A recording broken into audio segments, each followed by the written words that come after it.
Today's story is one of my real favourites. It's really old. It was written in 1937, so a very, very long time ago, but I think it's still a very good book. I first found out about it when I was learning to be a teacher, and I read it in the library there and thought it was the funniest and coolest book ever, and so I bought myself a copy of it, and now I'm going to read it to you. The Story of Ferdinand by Munro Leaf. Once upon a time, in Spain, there was a little bull, and his name was Ferdinand. All the other bulls he lived with would run and jump and butt their heads together. But not Ferdinand. He liked to sit just quietly and smell the flowers. He had a favourite spot out in the pasture under a cork tree. It was his favourite tree, and he would sit in its shade all day and smell the flowers. Sometimes his mother, who was a cow, would worry about him. She was afraid he would be lonely all by himself. "Why don't you run and play with the other little bulls and skip and butt your head?" she would say. But Ferdinand would shake his head. "I like it better here, where I can just sit quietly and smell the flowers." His mother saw that he was not lonely, and because she was an understanding mother, even though she was a cow, she let him just sit there and be happy. As the years went by, Ferdinand grew and grew until he was very big and strong. All the other bulls who had grown up with him in the same pasture would fight each other all day. They would butt each other and stick each other with their horns.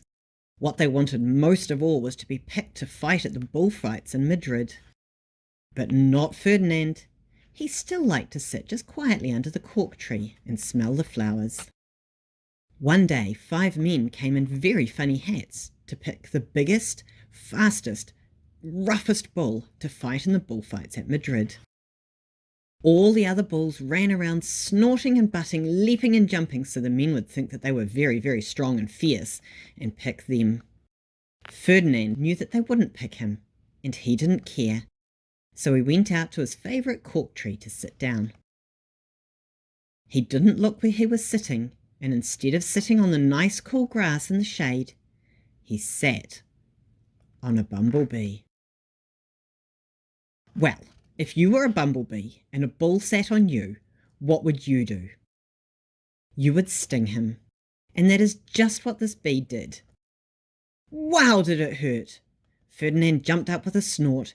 He ran around puffing and snorting, butting and pawing the ground as if he was mad.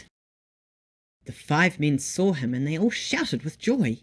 Here was the largest and fiercest bull of all, just the one for the bullfights in Madrid. So they took him away for the bullfight day in a cart. What a day it was! Flags were flying, bands were playing, and all the lovely ladies had flowers in their hair. They had a parade into the bullring. First came the banderilleros, with long sharp pins with ribbons on them to stick in the bull and make him angry. Next came the picadores, who rode skinny horses, and they had long spears to stick in the bull and make him angrier. Then came the matador, proudest of all. He thought he was very handsome and bowed to the ladies. He had a red cape and a sword and was supposed to stick the bull last of all. And then came the bull, and you know who that was, don't you? Ferdinand. They called him Ferdinand the Fierce, and all the banderilleros were afraid of him, and the picadores were afraid of him, and the matador was scared stiff.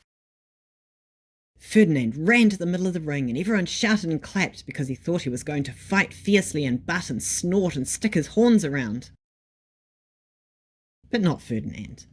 When he got to the middle of the ring, he saw the flowers on all the lovely ladies' hair, and he just sat down quietly and smelled. He wouldn't fight and be fierce no matter what they did.